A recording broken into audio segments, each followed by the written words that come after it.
They're watching you, not because they admire you, but because they're calculating you. Manipulators don't look for strength, they look for softness, open wounds, signs of approval, seeking. And the moment they sense hesitation in your voice or guilt in your eyes, they strike. This world isn't filled with fair fights. It's filled with psychological warfare hidden behind smiles, compliments, and fake concern. You were taught to be kind, honest, and open. But manipulators weaponize your kindness, distort your honesty, and dig through your openness like vultures through a carcass. If you keep playing the good guy in a world of predators, you'll keep getting eaten alive. Niccolò Machiavelli said, "One who wishes to act entirely up to his profession of virtue soon meets with what destroys him." In other words, if you want to survive, you must understand the game. And if you want to dominate, you must learn to play it better than anyone else. This video isn't a lecture, it's a manual for psychological warfare. A battle plan forged in cold logic, sharp instincts, and ruthless clarity. You're about to learn how to spot manipulators in seconds, how to flip their power plays back on them, and how to walk through chaos with unreadable calm. From this point forward, you don't react, you calculate. You don't justify, you observe. You don't prove anything, because power never begs.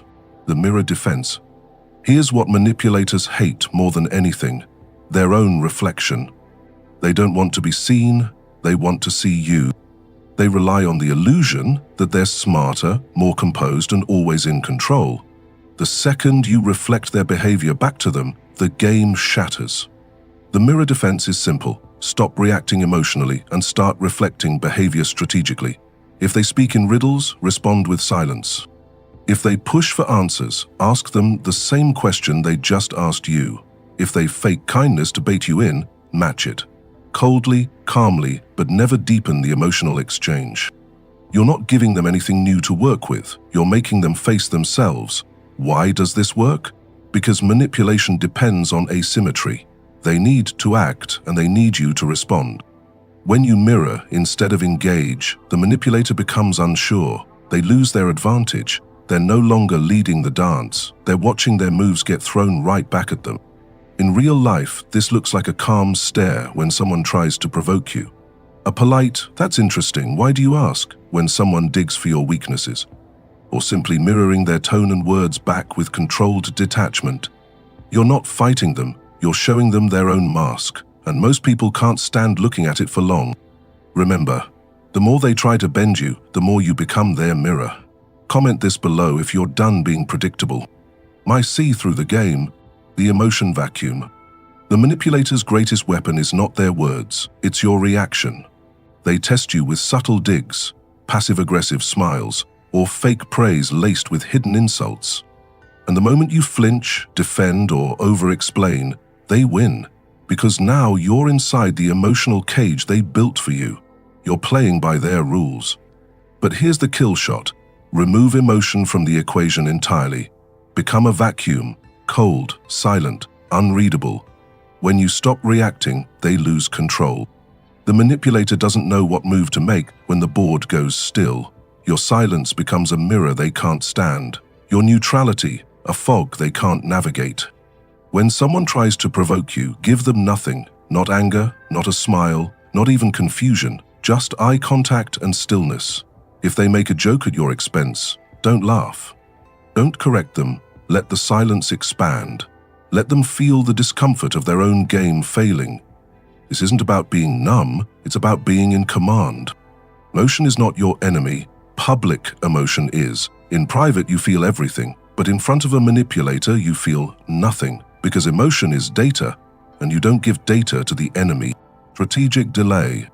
Manipulators thrive on urgency. They pressure you to answer fast, decide quickly, react immediately. Why? Because speed kills thinking. And when you're moving fast, you don't see the trap until you're already in it. This is where you break their rhythm, with one of the most underrated power plays: delay. The art of not responding when they expect it. The strategy of slowing down time so they sit in their own uncertainty. Silence isn't passive, it's surgical. Strategic delay gives you space to observe their intent, their patterns, and their desperation. And that desperation will always expose them. Let's make this real. Someone sends you a message laced with pressure. Can you do this for me? Or, I need an answer right now. Most people rush to please. You wait hours, maybe even a full day. You create psychological space. The manipulator starts unraveling.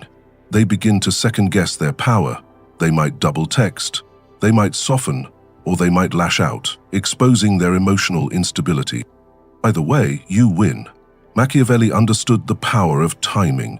He didn't believe in reacting. He believed in striking when it served his strategy, not theirs.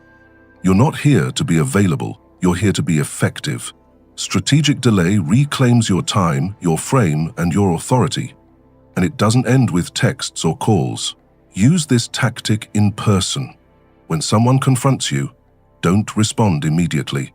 Pause, breathe, let silence speak first. That moment of hesitation becomes unsettling.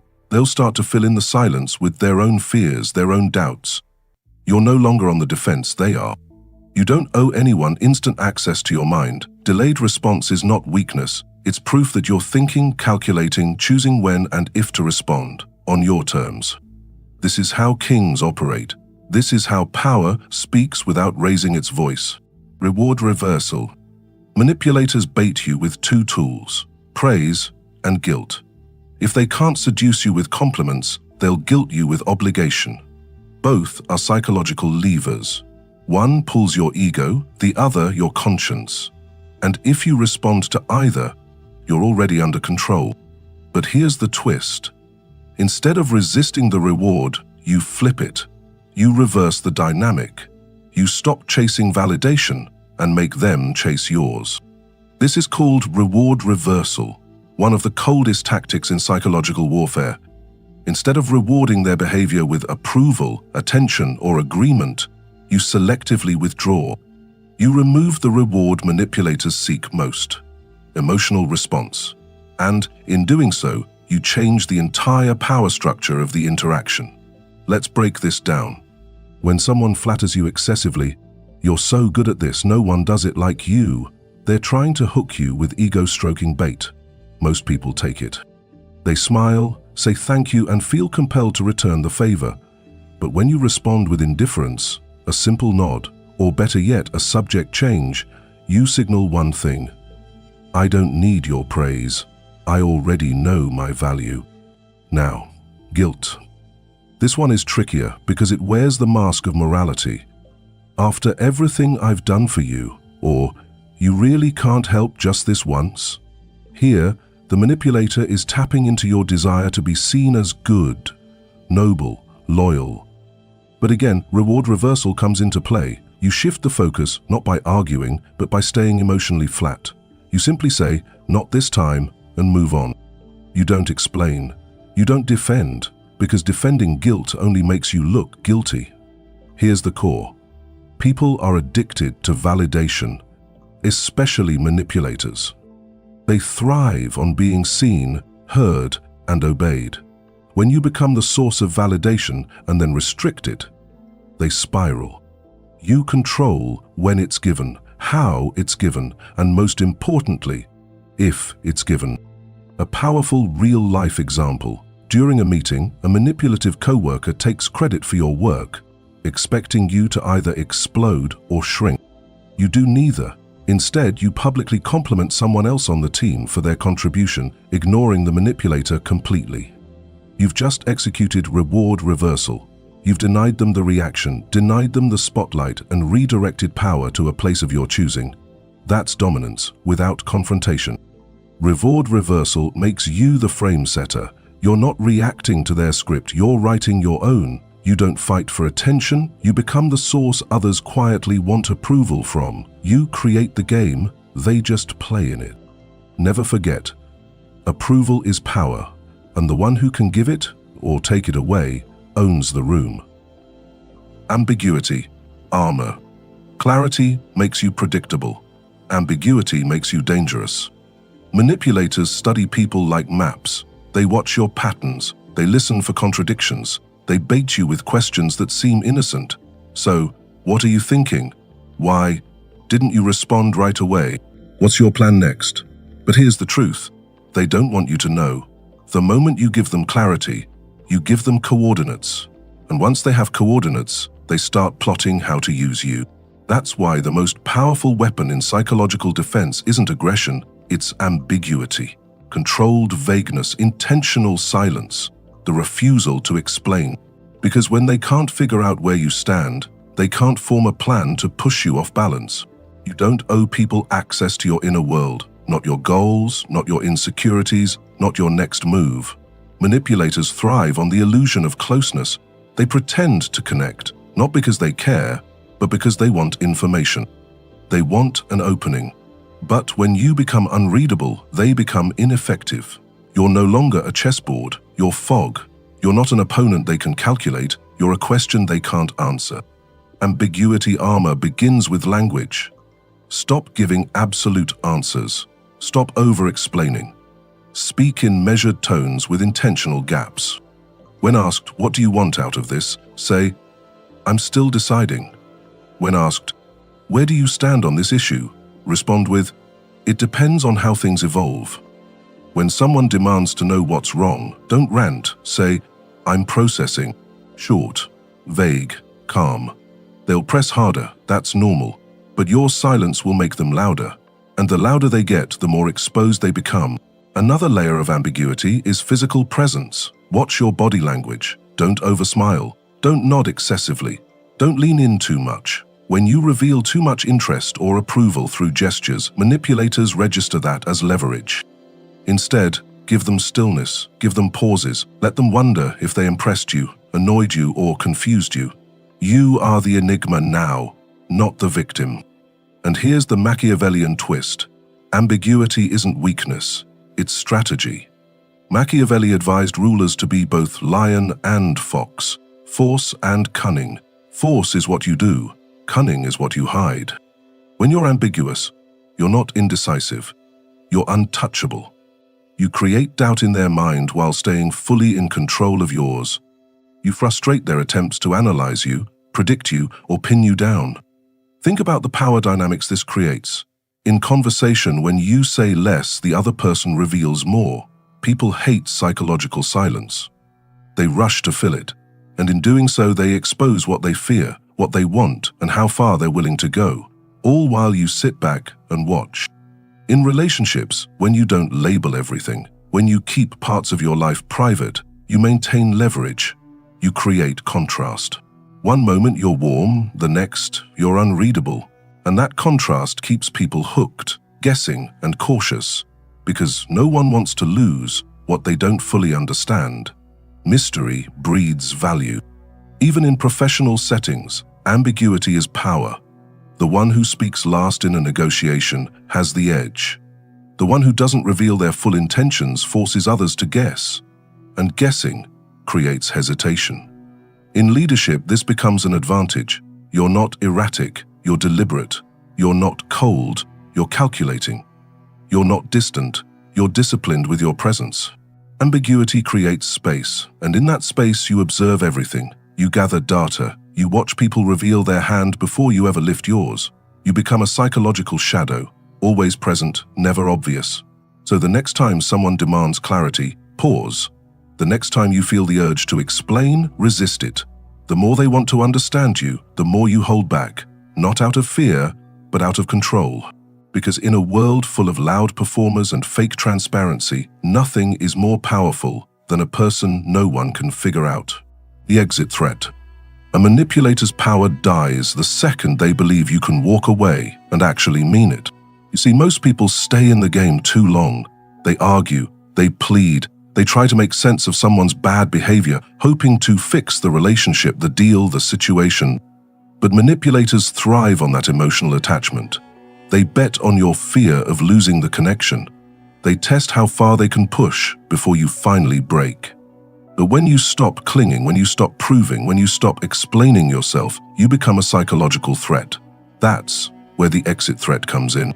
It's not loud, it's not dramatic, it's not an announcement. It's a quiet, confident possibility that you project with your presence. I'm not tied to this. I don't need this. I'm here because I choose to be, and I can leave just as easily. That idea alone dismantles most manipulators. Because they don't operate from true power. They operate from control through dependence. They trap you emotionally, financially, socially, so the thought of losing them feels like death. But the second you become detached, they panic. Detachment is terrifying to people who manipulate. Why? Because it makes you unreadable. You're no longer reacting to their pressure. You're not chasing their validation. You're not clinging to the relationship or the outcome. You're just there, calm, centered, and willing to disappear at any moment without warning. That is unbreakable leverage. Let's bring it down to the real world. In a toxic relationship, the manipulator guilt trips you every time you try to assert yourself. You say no, and they say, "So you don't care about me." You try to take space, and they say, "I guess I'm not a priority." The goal is to make you question your boundaries, to make you feel bad for having them. But then one day, you don't respond with explanations. You don't argue. You don't cry. You just say, "All right," and you disappear for a few days. No calls, no texts, just presence removed. That silence burns, not because you're trying to punish them, but because for the first time they feel powerless. The same silence they once used to control you has now turned against them, and they start spiraling. Or take a workplace scenario. A colleague constantly undermines you, takes credit for your work, or pressures you into carrying their weight. Most people complain. They try to reason. But the cold strategist doesn't. You document everything. You get your results, you build connections on the side, and one day you request a transfer, or better, you resign and walk straight into a better opportunity. You don't beg, you don't warn, you vanish with your value. That's what the exit threat is, psychological oxygen control. You become the one who can pull the plug at any moment, and they know it. But here's the key. This tactic only works if it's real. You must truly believe that you don't need anyone's approval, that your life is not defined by the opinions or behaviors of others. The threat of leaving only has weight if you're actually willing to walk. So how do you project this without saying a word? First, through time control. Don't always be available. Don't always respond instantly. Don't always explain where you've been. Let your absence be part of your presence. Let them wonder. Second, through emotional discipline. When someone disrespects you, don't react. Don't defend. Don't even look wounded. Look calm. Look finished. Show them their behavior has no emotional pull on you anymore. Third, through financial and mental independence. If someone controls your paycheck or your living situation, they'll always think they own your behavior. Build your options in silence. Build your escape routes in private. And then, when the moment comes, disappear with dignity. Machiavelli said, "It is much safer to be feared than loved, when one of the two must be lacking." What most people miss is this. You don't need to scream to be feared. Sometimes the most terrifying person in the room is the one who smiles and quietly walks away, with everything they built and everything you once took for granted. This tactic isn't about ghosting. It's not about being cold for no reason. It's about making sure every connection in your life is chosen, not chained. The exit threat creates space for truth. It reveals who respects your boundaries and who only stayed because they thought you'd never leave. Some people only love you as long as they think you're theirs. Remove that assumption and watch their true self show. This tactic won't just protect you from manipulators, it will reshape every relationship you have. People respect what they believe they can lose, and when you operate with quiet detachment, every manipulative game collapses in on itself. The gaslighting fails, the guilt-tripping backfires, the emotional hooks, they rust and break, because you're no longer playing to be accepted. You're walking in already whole. You're not proving your worth, you're proving that you'll protect your peace, no matter what it costs. Master-level strategy. When to play dumb. Sometimes the most dangerous person in the room is the one who pretends not to see. Manipulators expect resistance. They thrive on your reactions. So when you give them nothing, no defense, no explanation, no emotion, you dismantle them silently. This is the art of playing dumb. You see the game, you recognize the trap, but you act like you don't. That alone breaks their rhythm. They insult you with a passive jab, you smile faintly, move on. They test you with a question meant to corner you. You shrug it off with disinterest. Meanwhile, you're observing everything, calculating, documenting, waiting. The power in this tactic is patience.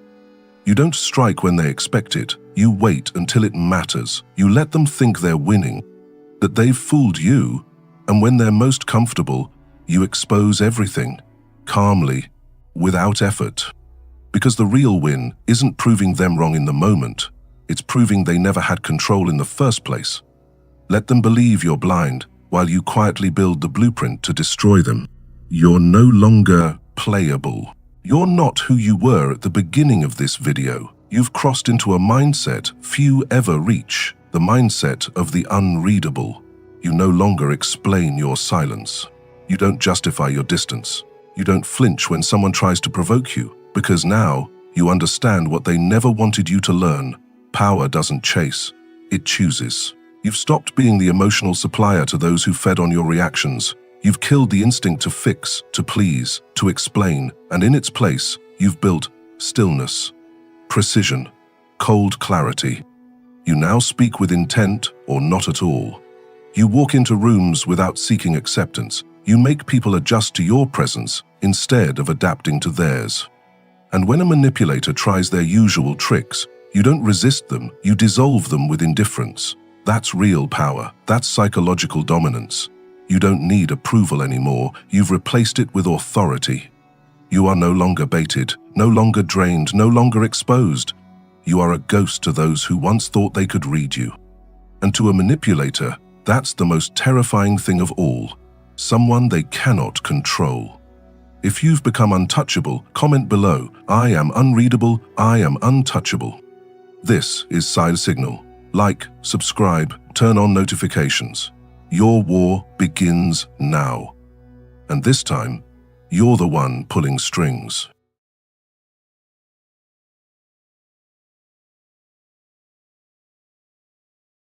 The world is not run by the smartest people. It is not run by the kindest, the most talented, or the most hard-working. Look around you. The people at the top, the ones who command attention, resources, and respect, possess a different kind of operating system entirely. You have been told that intelligence is about IQ, about solving problems, about memory. That is the lie they sell to the workforce to keep them productive. True power utilizes a different form of intellect, dark intelligence. It is the ability to read the hidden currents of human behavior, to understand what is being said in the silence, to detach from the desperate need to be liked, and instead command the reality around you. Most people are sleepwalking through life, reacting to emotions they don't understand, manipulated by forces they cannot see. They are pawns, believing they are players. If you are tired of feeling outmaneuvered, if you feel like you are playing a game where everyone else knows the rules but you, listen closely. We are not here to discuss morality. We are here to discuss survival. Niccolò Machiavelli was not a villain. He was a realist in a world of delusional optimists. He understood that the gap between how we wish people behaved and how they actually behave is where you get destroyed. You have spent your life trying to be good, trying to be transparent, trying to be understood. And what has it gotten you? Betrayal, exhaustion, the feeling of being overlooked while those with less talent rise above you? That ends today. In the next 25 minutes, we are going to download 9 laws of dark intelligence. These are not positive affirmations. These are psychological weapons, tools to dismantle the manipulation around you and construct a fortress of mental autonomy. But a warning, this knowledge is irreversible.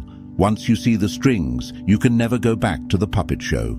You will see the lies in your relationships, the power plays at your job, and the weakness in your own reflection. If you are not ready to kill the part of you that needs to be a victim, leave now. For the rest of you, welcome to the desert of the real. Number 1. The law of selective silence. Most people talk to fill the void.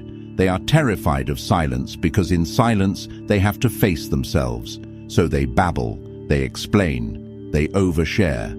They hand over the blueprint of their mind to anyone who will listen, and in doing so, they become predictable. And if you are predictable, you are masterable. Dark intelligence begins when you stop using words to seek validation and start using them as precision instruments. Machiavelli knew that the one who speaks the least in the room holds the most power. Why? Because information is currency. When you speak, you are spending. When you listen, you are collecting. Think about the last time you felt intimidated by someone. Was it the person screaming and making threats? No, it was the person who sat perfectly still, watching you, saying nothing. That silence creates a vacuum, and human nature abhors a vacuum. When you remain silent, other people's anxiety compels them to fill that space. They start talking. They reveal their intentions. They expose their insecurities. They tell you exactly how to defeat them, all because they couldn't handle the weight of your silence. Stop explaining yourself. Stop defending your actions. Stop offering your opinion before it is extracted from you. Become a black hole of information. Absorb everything. Reflect nothing. When people cannot read your position, they cannot form a strategy against you. They become cautious. They seek your approval. Silence is not just the absence of noise, it is the presence of control.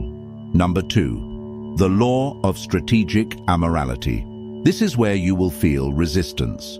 You have been conditioned to view every event, every person, and every outcome through a binary lens, good or bad, fair or unfair, right or wrong. This moralizing is a chain around your neck. The Machiavellian mind does not deal in good or bad. It deals in effective or ineffective. When a predator hunts prey, is it evil? No, it is necessary. When a storm destroys a house, is it malicious? No, it is inevitable. You suffer because you project your moral framework onto a chaotic universe. You get angry when someone betrays you because you think they shouldn't have done that. You get depressed when you lose an opportunity because it wasn't fair. Dark intelligence requires you to step outside of this emotional judgment. View reality as a mechanic views an engine. If the car doesn't start, the mechanic doesn't call the engine evil. He finds the broken part and fixes it or replaces it. When someone attacks you, do not waste energy being offended. Offense is for the weak. Instead, analyze. Why did they attack? What do they want? What is their leverage? How do I neutralize this? This is called strategic amorality. It doesn't mean you have no ethics. It means you do not let your ethics blind you to the mechanisms of power. You can be a good person, but you must be a cold strategist first. Because a good person with no power is not virtuous. They are just a victim in waiting. Stop asking, why did they do this to me? And start asking, what does this move allow me to do next? Number 3, the law of controlled vulnerability. There is a misconception that the dark triad personality, the Machiavellian, is a robot, cold, distant, unrelatable. That is the amateur level. That is the person trying to look tough. True dark intelligence understands that humans are emotional creatures. If you appear too perfect, too cold, or too invulnerable, you generate envy. You create enemies who want to see you bleed just to prove you are human. So, you must give them a flaw. This is the law of controlled vulnerability. You deliberately display a small, harmless weakness to disarm those around you.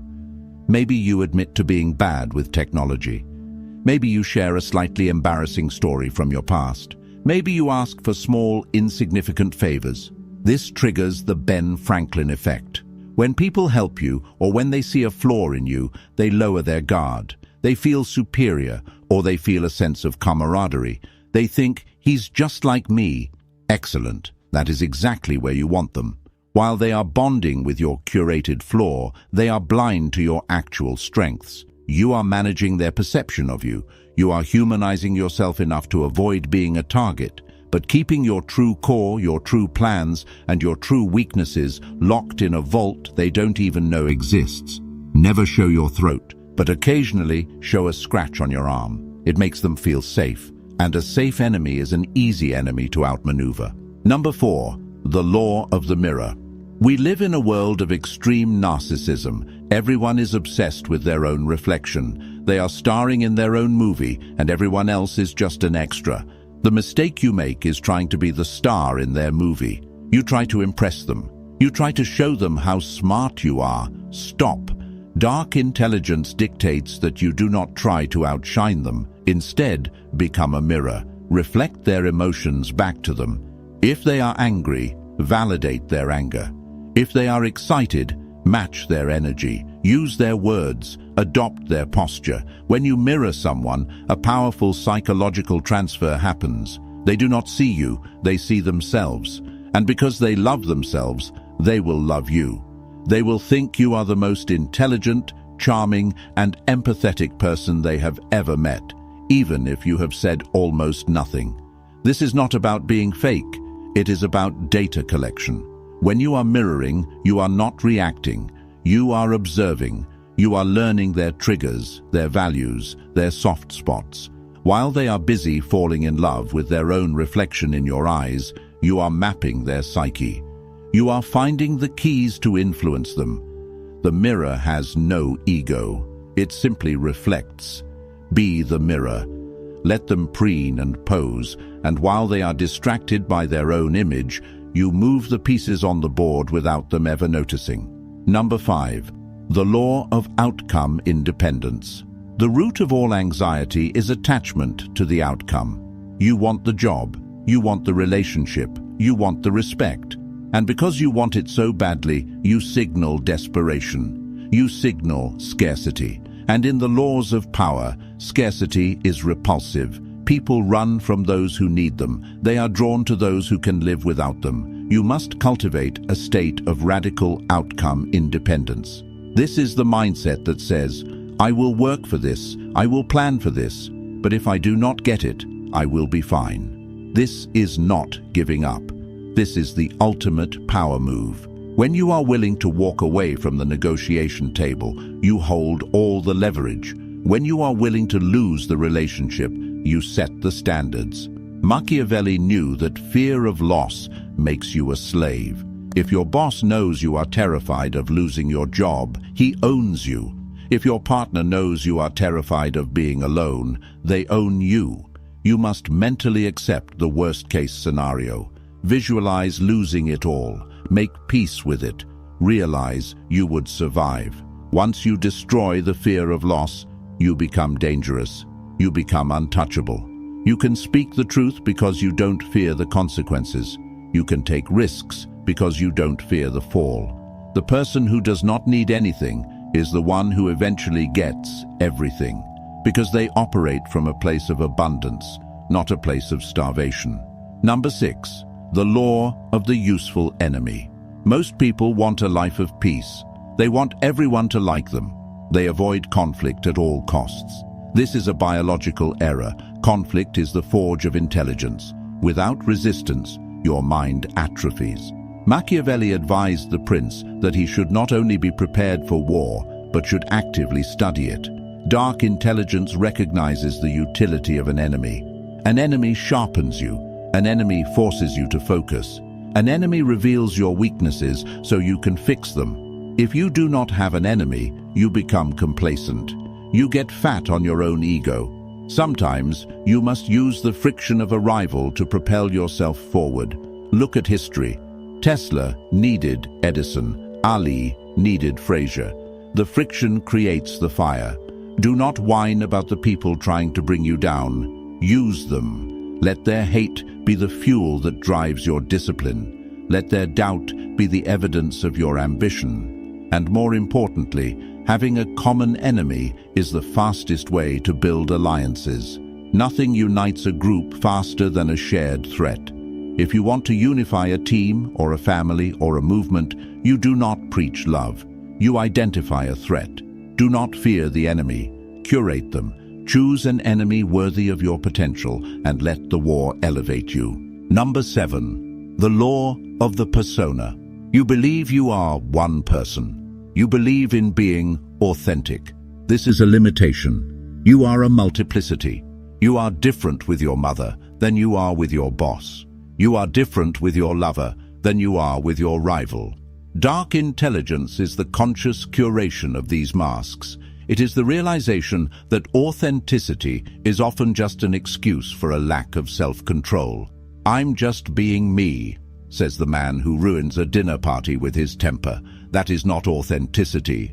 That is childishness. You must view your personality as a construct, a tool. When you enter a high-stakes meeting, you must wear the mask of the authority, cold, decisive, unwavering. When you are with your family, you wear the mask of the protector, warm, engaged, present. This is not lying. This is calibration. You do not use a hammer to tighten a screw. You do not use a screwdriver to pound a nail. Why would you use the same personality for every situation in life? Machiavelli noted that the prince must be a great pretender and dissembler. He must be able to be the lion, ferocious, and the fox, cunning. If you are only the lion, you walk into traps. If you are only the fox, the wolves eat you. Fluidity is survival. Be water. Take the shape of the container you are in. When the container breaks, you flow. You do not shatter. Number 8. The law of necessary suspicion. Trust, but verify. No, that is too soft. Verify, then trust provisionally. The naive mind projects its own goodness onto the world. You think, "I wouldn't lie to him, so he won't lie to me." This projection is the cause of your greatest heartbreaks. Dark intelligence accepts a brutal truth. Everyone acts in their own self-interest. Even acts of altruism are often driven by the need to feel good about oneself. This is not a reason to be bitter. It is a reason to be awake. You must develop a background radiation of suspicion, not paranoia. Paranoia is fear without evidence.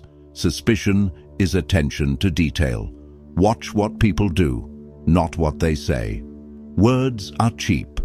Words are designed to manipulate. Actions are the only truth. When someone offers you a great opportunity, ask, what is in it for them? When someone compliments you excessively, ask, what are they trying to distract me from?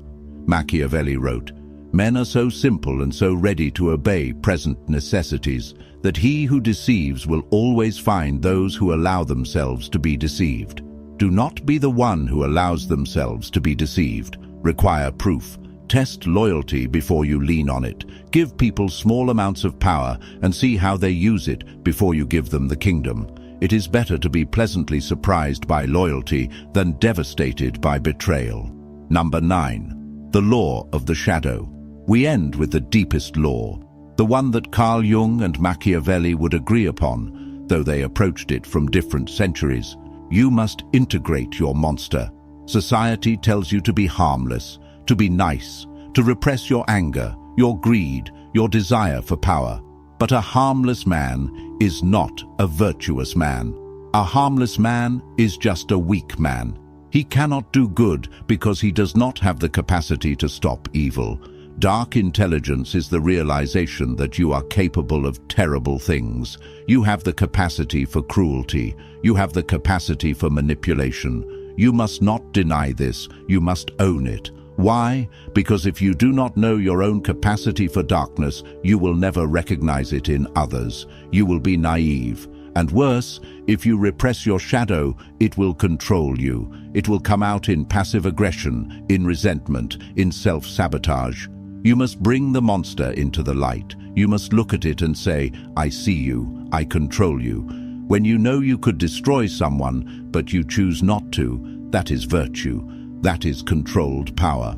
Machiavelli's ideal leader was not a saint. He was a man who knew how to use bad methods for good ends. You need that edge. You need that darkness in your eyes that tells the world, "I am peaceful by choice, not by inability." When you integrate your shadow, you become whole. You stop being afraid of the darkness in the world because you have mastered the darkness in yourself. These 9 laws are not a checklist, they are a filter. From this moment on, you will walk into a room and you will see things differently. You will see the silence that screams. You will see the mirrors people hold up. You will see the lions and the foxes. You are no longer a civilian in the war of the mind. You are a combatant. But with this power comes a burden. The burden of isolation. When you wake up, you realize how many people are still sleeping. You will feel a distance grow between you and your old life. Your old friends may think you have changed. They may say you are colder, quieter. Let them. You are shedding the skin of the victim. You are shedding the need for validation. You are stepping into the realm of the outlier. The question is not whether these laws work. History has proven they do for thousands of years. The question is, do you have the stomach to use them?